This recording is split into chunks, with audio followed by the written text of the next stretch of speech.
MP board के हमारे जितने भी विद्यार्थी, ठीक है, 5 फरवरी के दिन एग्जाम देने जा रहे हैं, उनके लिए ये वीडियो विशेष है। बाल गोविंद भगत क्या काम करते थे बेटा? खेती बाड़ी का काम करते थे, ठीक है। शब्द गुण कितने प्रकार के होते हैं? तो 2 प्रकार के होते हैं। 5 फरवरी के दिन वास्तव में टॉपर बनना है तो आप कंप्लीट करना। भोलानाथ किसे देखकर सिसकना भूल गए? साथी बच्चों को खेलता देखकर। प्रयोगवाद के जनक है तो अज्ञ है। सूर सारावली के कवि का क्या नाम है? सूरदास जी है। चलिए बेटा आगे बढ़िया से पढ़ेंगे, एक से लगा के अपन एफ तक पढ़ेंगे। ए सेट, ए से लगा के एफ तक, ये बी चल रहा है। इसके पहले अपन ने ना ए देख चुके हैं। डिस्क्रिप्शन में लिंक है, प्ले लिस्ट को चेकआउट कर लेना। 5 फरवरी के दिन टॉपर बनाएंगे। चौपाई में कितनी मात्राएं होती है? जो चौपाई छंद है उसमें 16 मात्रा होती है, ठीक है। चलिए थोड़ा सा भी इसको सही सा अच्छे से कवर कर लेते हैं। यहाँ से देखिएगा, अर्थ के आधार पर वाक्य जो है वो कितने प्रकार का होता है? तो 8 प्रकार का होता है। सांप को देखते ही निर्देश गिरते पड़ते रोते भिलकते भाग चले बच्चे। तो बच्चे ने सांप जब देखा तो क्या हुआ? वो हाँ, तुलसीदास जो है राम भक्ति शाखा के प्रमुख कवि है।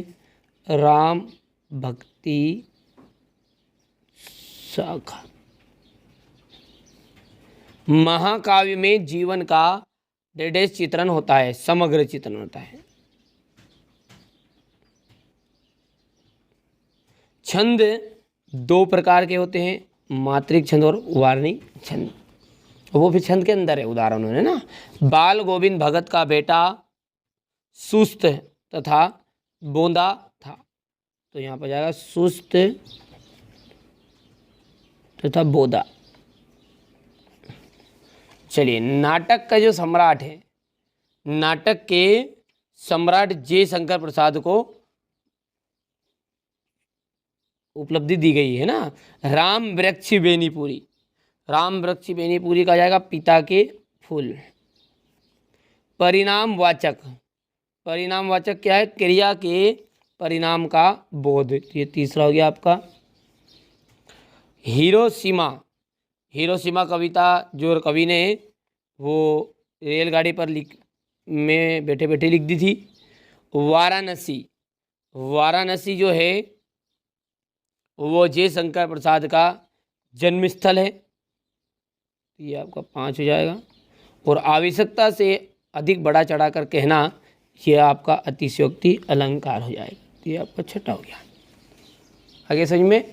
चलिए अब आगे देखिए, एक से अधिक अर्थ व्यक्त करने वाले शब्दों को क्या कहते हैं? उन्हें अनेकार्थी शब्द कहा जाता है। क्या नाम है उनका? अनेकार्थी शब्द। लोकोक्ति या कहावत किसे कहते हैं? लोकोक्ति या कहावत है ना, तो इसकी परिभाषा आप लिख लीजिएगा। और ड्राइवर, देखिए मैं यहाँ पर मैंने सबसे सिंपल भाषा में लिख दिया, छोटा सा एक वाक्य के हिसाब से, कि ऐसे कथन जिनका विशेष अर्थ होता है क्या कहलाते हैं? लोकोक्ति या कहावत कहलाते हैं, ठीक है। लिख देना आप। ड्राइवर कम गाइड का क्या नाम है? जितेन नार्गे।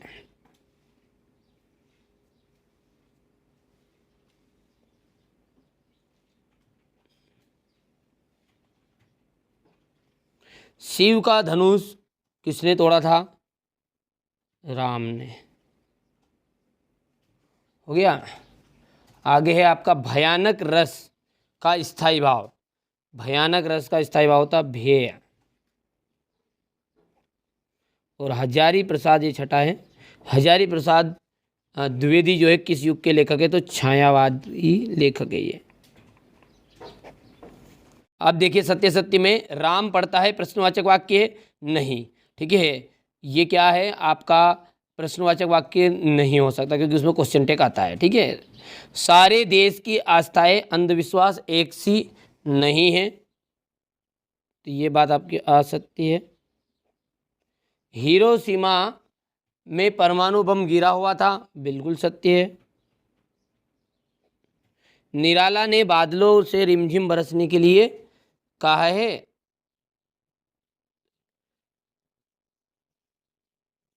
असत्य, क्योंकि उसे गरजने के लिए कहा है बादलों को, तो रिमझिम बरसने के लिए नहीं बोला है।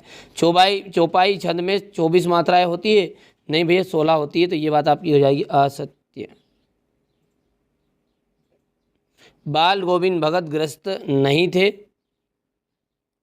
ठीक है, तो ये आपका देखिए बाल गोविंद भगत ग्रस्त नहीं थे, तो ग्रस्त थे, तो ये बात है आपकी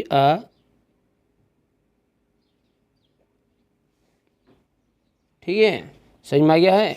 चलिए आगे देखते हैं अब, और क्वेश्चन नंबर आपका ये यहाँ से क्वेश्चन नंबर 6 पे देखिए, भगत के ने अपने बेटे की मृत्यु पर अपनी भावनाएं किस तरह व्यक्त की। ठीक है, आप तो अच्छे से कंप्लीट कर लेना।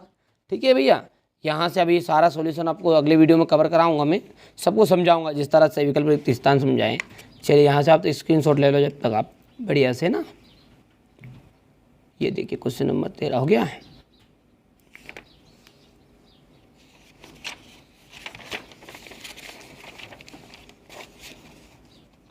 ये क्वेश्चन नंबर 14,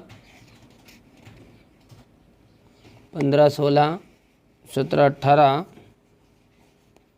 19। बाल गोविंद भगत अपने बेटे के शव को सफेद फूलों से कपड़े से ढक दिया, उस पर फूल तुलसी दल बिखरे दी, स्वयं वो उनके पास आसन जमा कर गाने बैठ गए। ठीक है, गाने बैठ गए और वे तल्लीनता से कबीर के पदों को गाने लगे। उनके अनुसार मृत्यु के बाद जीवात्मा अपने प्रेमी परमात्मा से जाकर मिलती है, इसलिए मृत्यु अवसर आनंद का समय है, रोने का नहीं। वे अपनी पुत्र वधु को भी उत्सव मनाने के लिए कहते हैं। तो ये हो गया आपका बाल गोविंद भगत के बेटे की जब मृत्यु हुई तो उनका जो भावनाएं थी वो किस तरह व्यक्त।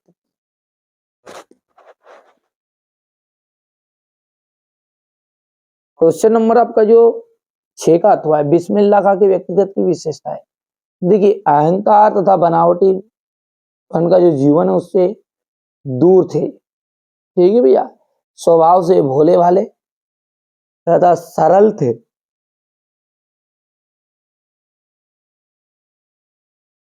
सादा जीवन जीते थे ये। ठीक है, यहाँ पर थोड़ा सा मिस्टेक कर दिया है बच्चों ने लिखने में, ये क्या जाएगा आपका सादा जीवन। सादा जीवन नहीं है ये ना, कैसा है सादा जीवन, तो ये बड़ा की मात्रा है।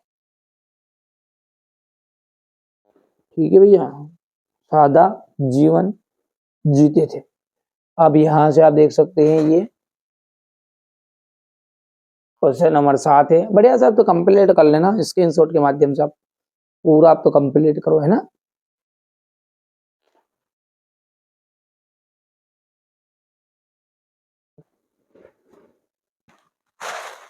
हो गया इतना, पढ़ोगे जिसमें याद हो जाएगा, है ना, बहुत सारी चीजें ऐसा है। अब क्वेश्चन नंबर जो 8 है उसमें आपका है, ठीक है, लेखक परिचय। पहले यहाँ से स्क्रीनशॉट ले लेना है आपको, ये अपने एमपी बोर्ड में यहाँ से आता है रचनाओं से। ठीक है, इसके बाद में ये आपकी भाषा से लिया जाएगी।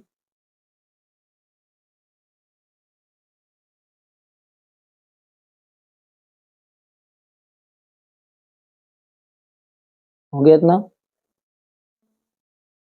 इसके बाद में ये साहित्य में स्थान, और यहाँ से आपका जो अगला है, ठीक है, भदंत आनंद कौशल्यान का, ये आपका जीवन परिचय इतना है, यहाँ से करना है कंप्लीट। रचनाएं ये रही, जो भूल न सका, कहा कहा क्या देखा, ठीक है, यदि बाबा ना होते, रेलगाड़ी की टिकट, बहाने बाजी। ठीक है, तो ये आपकी भाषा शैली हो गई यहाँ से, और ये शैली,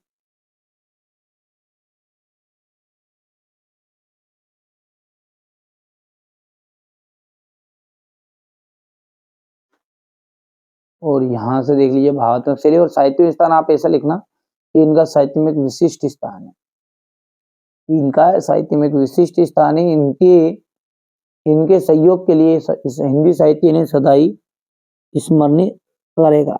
ठीक है, चलिए, तो इसके बाद में हम क्वेश्चन आगे की बात करें तो ये अगला क्वेश्चन क्या है आपका, क्वेश्चन नंबर 9 है ये इसका अथवा हो गया यहाँ से। क्वेश्चन नंबर 10,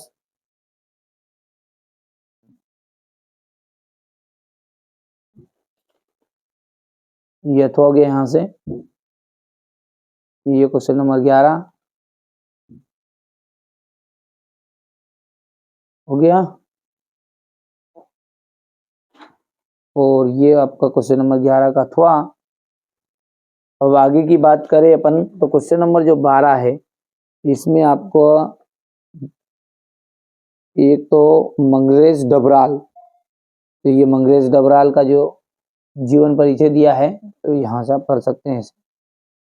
ये वैसे जीवन परिचय यहाँ से पूछता नहीं, काव्यगत विशेषता ये पूछता है, रचनाएं।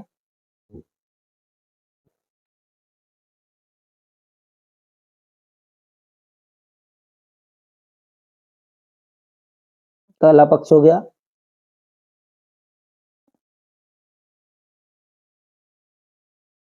यहाँ से ये साहित्य में स्थान। और मंगरेश डबराल के बाद में एक और है इसका सूर्यकांत त्रिपाठी निराला। ये सूर्यकांत त्रिपाठी निराला हो गया, यहाँ से हो गया। ये इनकी रचनाएं हो गई।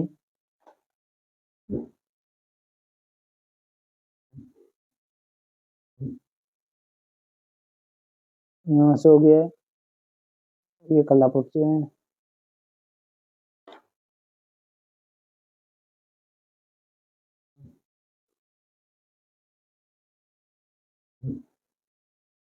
ये साहित्य में स्थान हो गया। क्वेश्चन नंबर 12 के बाद में हम आगे की बात करें तो क्वेश्चन नंबर आपका ये अगला है क्वेश्चन नंबर 13, लक्ष्मण द्वारा वीर योद्धा के संबंध में बताई गई 2 विशेषताएं लिखिए। तो वीर कभी भी अपनी वीरता का वर्णन नहीं करते, ठीक है, अपने ऊपर अभिमान नहीं करते। वीर योद्धा विनम्र और धैर्यवान तथा गंभीर होते हैं।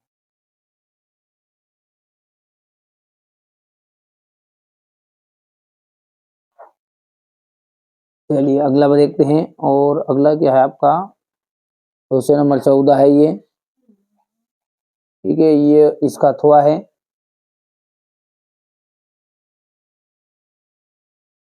यहाँ से देख लीजिए तो पाठी मुक्तक और गेय मुक्तक में अंतर है अगला, ठीक है, ये आप यहाँ से बढ़िया से कंप्लीट करना है आपको, ठीक है। बहुत सारी चीजें क्या है यहाँ पर थोड़ा सा बच्चे ने छोड़ दी, तो जहाँ पर नोट से मिल रहे हैं वहां से कंप्लीट करा रहा हूँ। वीर रस क्या है, सभी सीधी सी बात है, किसी को देख काव्य को देखने में, पढ़ने में, पढ़ने में जो उत्साह आता है ना, बुंदेली हरबोलो के मुख से हमने सुनी कहानी थी, खूब लड़ी मर्दानी वो तो झांसी वाली रानी थी। ये देखिए एक गलती यहाँ पर बच्चे ने कर दी कि ये कहानी जो है ना ये यहाँ पे लिखा है, यानी जो एक लाइन है ये अंतराला है, ये अंतरलाल जिसे अपन बोलते हैं अंतराल, ये अंतराल एक ही लाइन का होना चाहिए, कहानी थी ये पूरी, और दूसरी लाइन में वाली रानी थी, ये इस बात। तो है ना, आप ध्यान रखना है छोटी छोटी चीजों का ना। दोहा छंद के प्रत्येक चरण में कितनी कितनी मात्राएं होती है। उदाहरण की बात करें तो दोहा का कोई कैसा देख देना, श्री गुरु चरण सरोज रंजन, ठीक है, ये पुनरुक्ति प्रकाश अलंकार।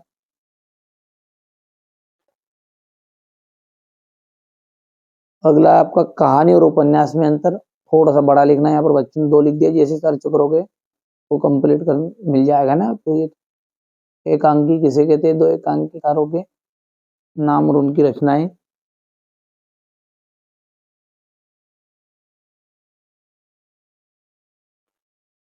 क्वेश्चन नंबर 18 है संदर्भ प्रसंग व्याख्या।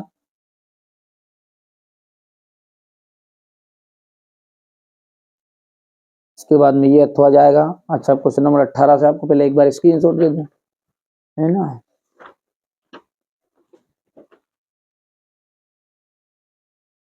यहाँ से देखिए बढ़िया से कंप्लीट कर लीजिएगा ये।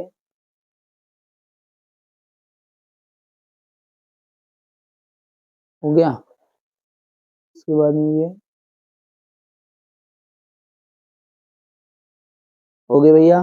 तो ये अपन ने मेरे आपका क्वेश्चन 18 से बता दिया, स्क्रीनशॉट दे दिया है, यहाँ से करना है ना, ये यहाँ से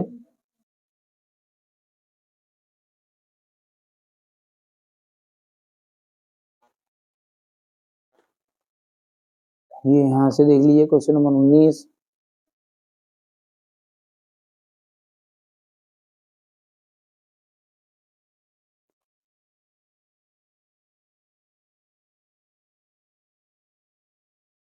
ये देख लीजिए यहाँ पर,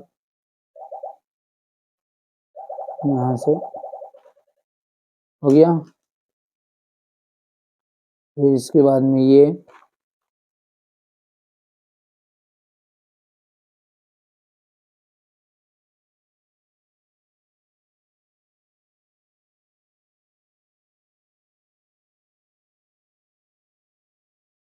हो गया भैया, ये क्वेश्चन नंबर 21।